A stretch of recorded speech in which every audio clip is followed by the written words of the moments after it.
Mermaids and the Divine Feminine. So we've been exploring the connection between mermaids and the Divine Feminine, which are pretty much, obvious since water is the emotional aspect of feminine. The ocean is ruled by the moon, just as the flowing of feminine cycle.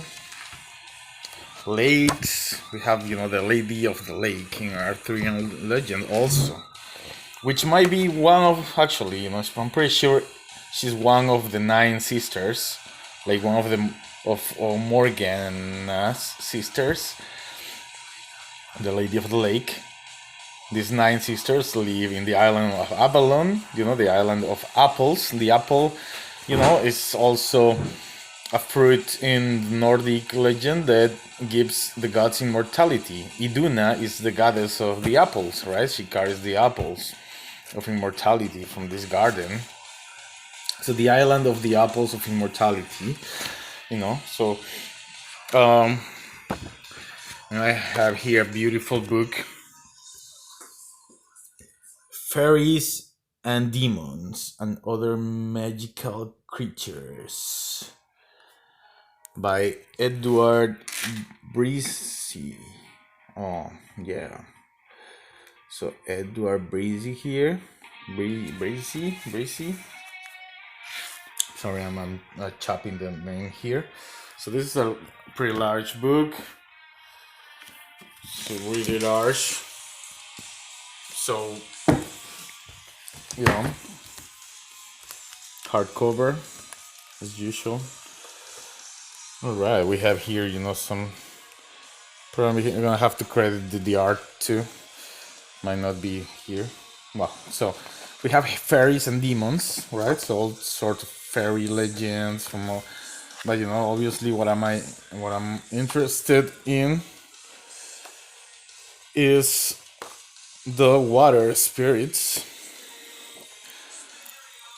Well, we have the serpent fairy Melusina too here. We have the banshee. We got the Lorelei.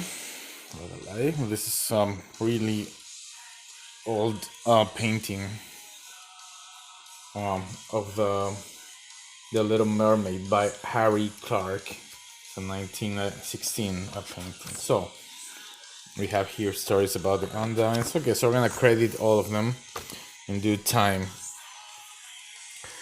So we have here the fairies in springs and waterfalls. So mostly, obviously clear spring water, drinking water, pure water, so hot summer days and balmy summer nights are also the times when the water fairies like to bathe in wells, waterfalls, ponds, rivers, seas, and oceans. Undines and nymphs may be seen perched on the edge of wells, combing their long hair with their gold or ivory combs. Sometimes they bathe naked in the crystal ripples. Pretty water nymphs. So here we have, the most usual, the fairy procession, where the fairy queen goes, in her chariot. And this below here is the Water Lilies and Water Fairies by Richard Doyle. So the pretty water nymphs.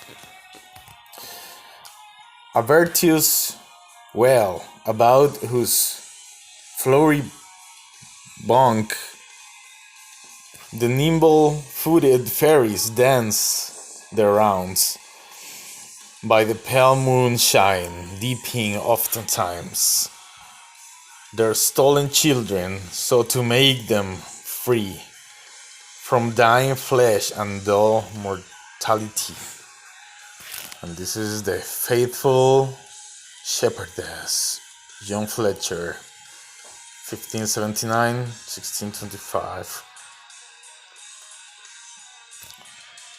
Here on the right we have this beautiful painting, Jewels from the Deep, Arthur Rackham. The golden-haired Undines possess exquisite treasures. Possesses. Well, Undines, yeah. So the golden-haired Undines possess exquisite treasures of pearl and nacre. But mortals who try and steal these wonders are in danger of remaining forever imprisoned in the nymphs' magnificent underwater palaces, which are actually the halls of immortality. Faithful logs. The ancient Greeks worshipped water nymphs that were called by different names depending on where they lived. Oceanids and Nereids were sea nymphs. Naiads, Crinae, and Pygaea were spring water nymphs. Potamides were river nymphs, and Limenids were lake nymphs. To these, one must add the Undines, freshwater fairies, which, according to Paracelsus, appear in human form dressed like us and cannot wait to lure us with their beauty and devious ways. There were also the nixies that dwelt in still stagnant pools, and of course the mermaids, fish maidens whose haunting melodies had the power to lure sailors to their deaths. Undines are always pretty, malicious, and sometimes cruel. They wear crowns of aquatic plants and seed in the surface of the water, combing their hair that may be golden or sea green. Their faces are full of laughter, and glistening lips of coral red, and green eyes that sparkle in the sun. At the sight of an Undine, any young man passing by will be so smitten by her beauty that he will instantly follow the nymph to her crystal palace. Once there at the bottom of the watery depths, days seem like minutes to the young man who has no notion of fairy time. Imagine his surprise, therefore, when he returns to Earth to find not the people he once knew, but their grandchildren. Everyone makes fun of him because of the ridiculous way he looks, dressed in clothes that went out of fashion years ago. Elementary Spirits, Carl Grun. So we have here another painting. This one is Fairy and Fawns on the Seashore, Alfred Thompson, 1830-1895. And here we have Vivienne et Lancelot in Quand les Fées Vivent en France. Illustration by Félix Lurieux, 1923. The fairy Vivienne, a disciple of Merlin the Wizard, is also the Lady of the Lake, who hides in the watery depths and raised the noble Lancelot as a child. Enchanting Undines. So we have here some alchemists, theosophists, Gre- Geoffrey Hudson, who has Helena Basket as his teacher. So he describes some in Fairies at Work and at Play 1925, his Andean sightings. Also, you have the Nixies, Germanic Nixie, it's mostly dangerous. Um, you have here another painting with nice stuff. The Enchanting Basin, Stella Canziani, 1887-1964. The surfaces of ponds and pools sometimes glimmer with the phosphorescent reflections of naiads and nixies bathing by the light of the moon.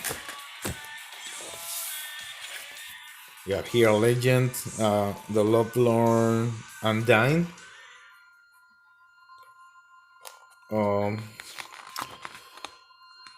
It's a French tale. We have really nice. I love this painting here. This is The Little Mermaid by Edmond Dulac, 1882-1953. And here we have some others. This is another really nice one. The Fisherman, illustration by R. Kyrener, 1910. So, enchanting mermaids. On the shore of seas and oceans are to be found those other enchanting water creatures, the mermaids, legendary spirits with women's bodies and women's faces, by the fish's tail, whose exquisite voices will lure seamen to their death. So, when the sea is calm, on fine summer days, can spot a mermaid or siren. Better at noon or dusk or dawn. So they, are reclining on the rocks at the surfaces of water, and they have always caught the imagination of men. Well, I have an idea that, their tails don't really begin,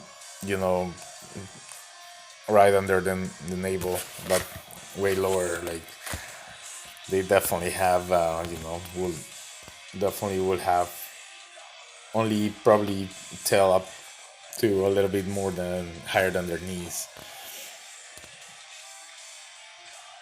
I mean, like all the scales and everything, and it will progressively start turning into flesh and skin. But there is only one way to, do it. Probably, different type of way. It's not too unusual for men to do it, and women. So,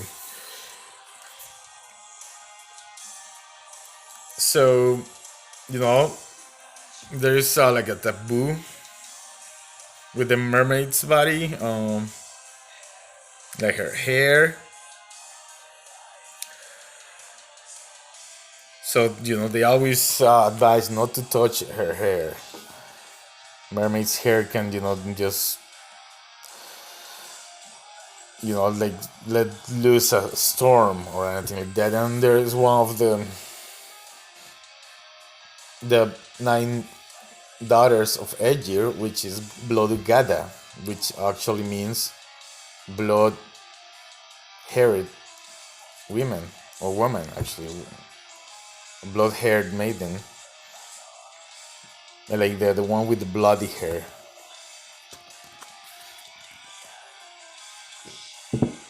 That's when you see blood,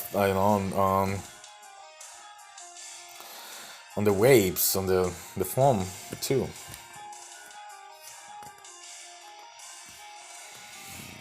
So the soul of mermaids.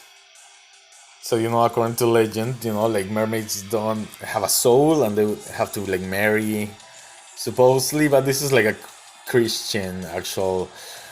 People don't realize that the tale of the Little Mermaid is mostly about Christian redemption to Jesus, like the prince is Jesus and the mermaid is sacrificing something. I came up with that, so I don't know, but and like she's got to forsake her family, the depths of the ocean where she's like actually lives there like a fallen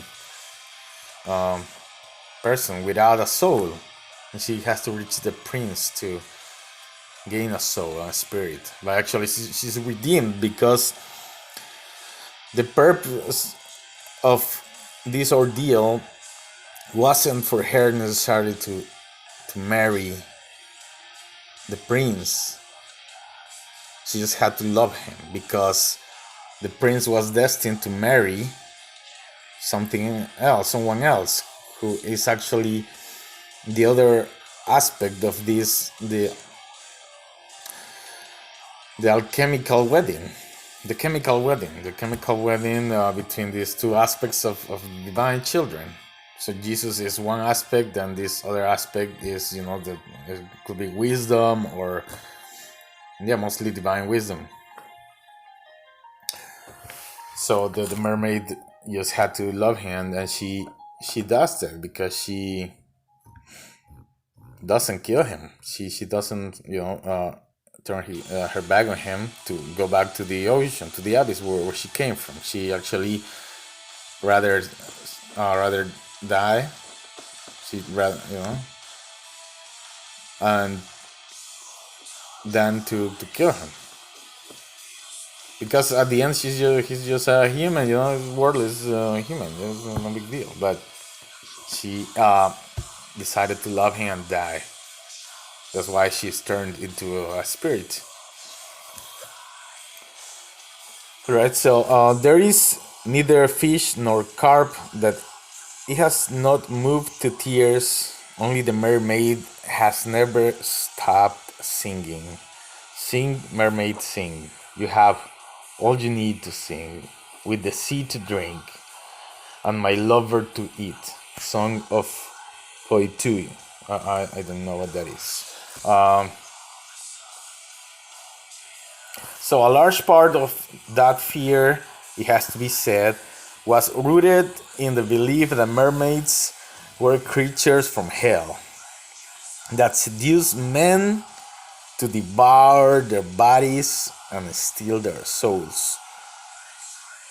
Actually, it has never been proved that mermaids eat human flesh, and in all likelihood the word eat in the song above was used metaphorically to suggest their lascivious appetites. The accusation that mermaids steal human souls likewise stems from a tragic misunderstanding. So we have here another really nice painting too. La Sirène, illustration by Emily Bannard. In Chanson Berenguer, 1950. Here we have another Little Mermaid detail. Illustration by Ivan Bilibin.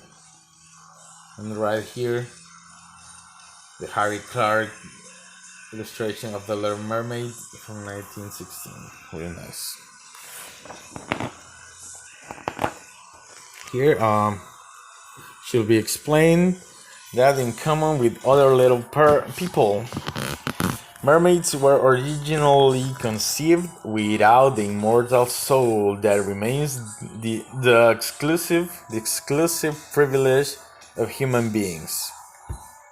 But in his infinite mercy, the Creator granted mermaids and other fairies an ineffable means of acquiring that incorruptible soul that they so cruelly lack. All they have to do is win the love of a man and become his bride. Through the sacred bond of marriage, the fairy creature becomes her husband's equal and worthy of receiving her own immortal soul. Alright, so she's got to do terrible, must make terrible sacrifices.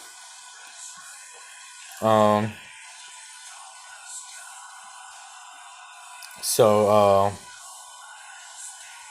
the mermaid is like the siphon from which she is born, serene and tranquil one moment, violent and raging the next. Unlike the sea, she embodies all forms of passionate love, from the femme fatale who devours her lovers to the saintly figure who is ready to die for love. We have another tale of the Lorelei here.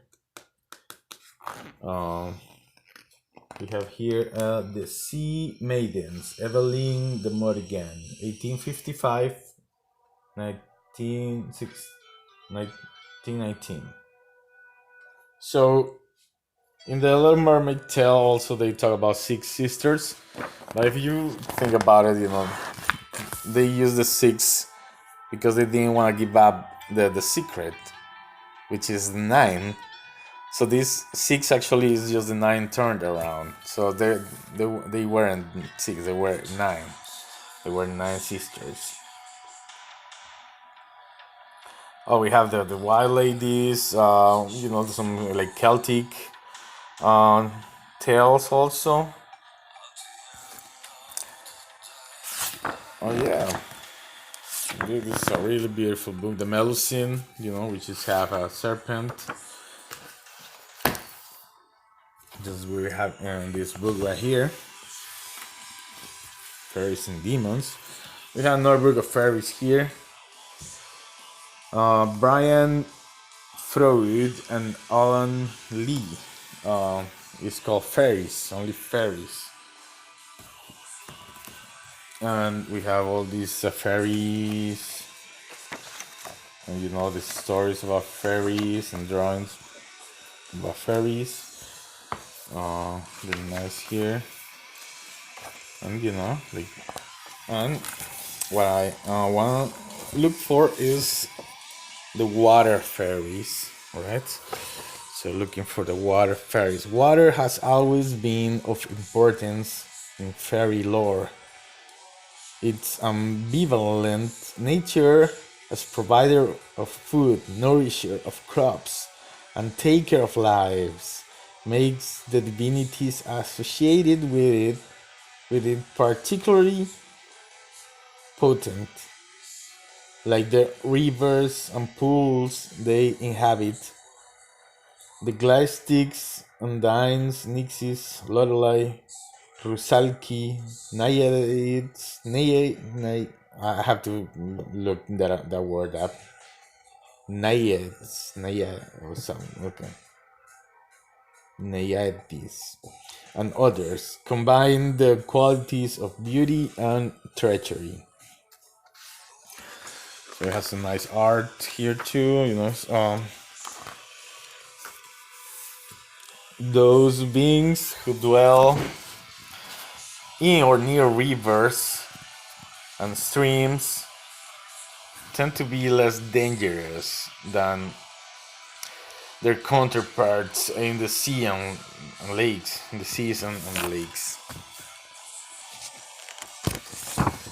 So let's check this out. It has some more. The Glastick, it's a water fairy. And it's part seductive woman and part goat. So this actually, she doesn't live actually underwater. Most of these spirits, will live in the forest too. Peg powder, it's like she just eats everything. The Azerae are small and delicate female fairies who melt away into a pool of water when captured or exposed to sunlight. The Selkies They have the seal skins, many legends. Yeah, a couple more drawings here. Very nice mermaid drawings. This is another one. I'm trying to be a little bit realistic too. Well, this is the Merrows, who the male happen to be ugly as hell. So like these ones also are from Cornwall.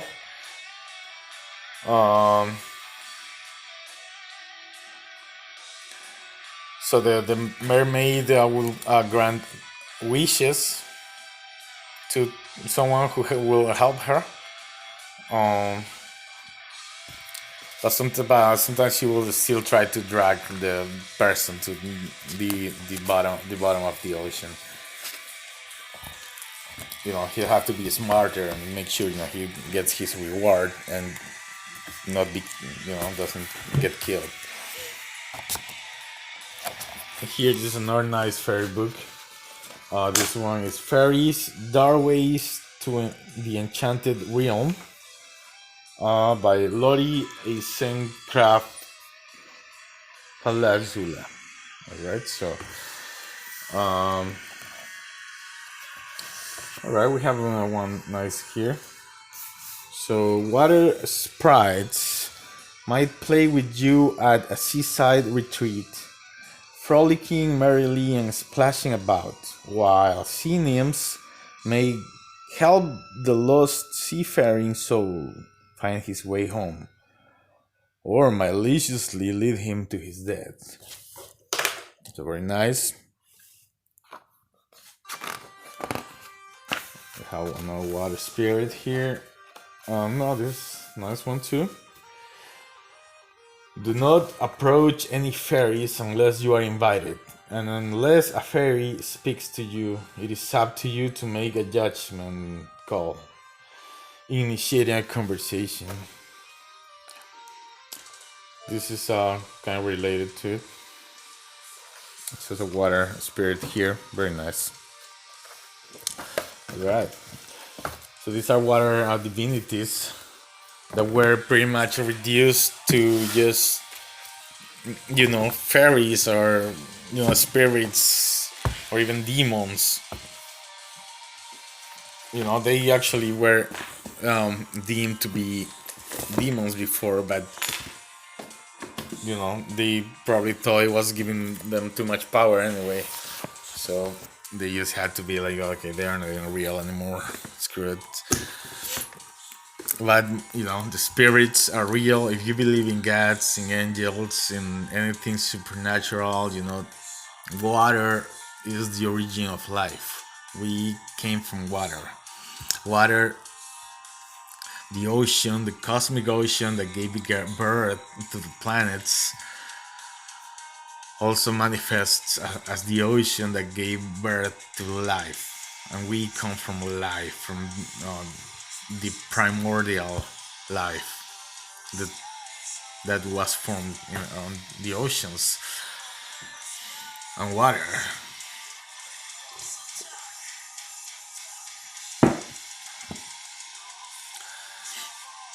So for me, there is no higher divinity. My search for the divine feminine has always been present. Even I have practiced Christianity and even all sorts of religions.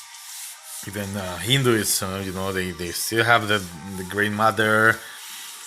They speak of in the Rig Veda. Like even Krishna used to rest, on top of this serpent, the cosmic serpent. And this cosmic serpent is, same Kundalini and Tiamat, who, is the essence of all existence. It's the genetic code, the serpents of healing, the serpent crown of the pharaohs, and this serpent is not necessarily a serpent or a reptilian being, but an expression of water. So that is why for me, specific, because I search for my ancient ancestors and everything, how the fish part is just how we interpret these deities instead of giving them a serpent's tail, like the Medusa or the Melusine, or all these ancient like African, like the Maya and all these ancient mermaids who were like half serpent.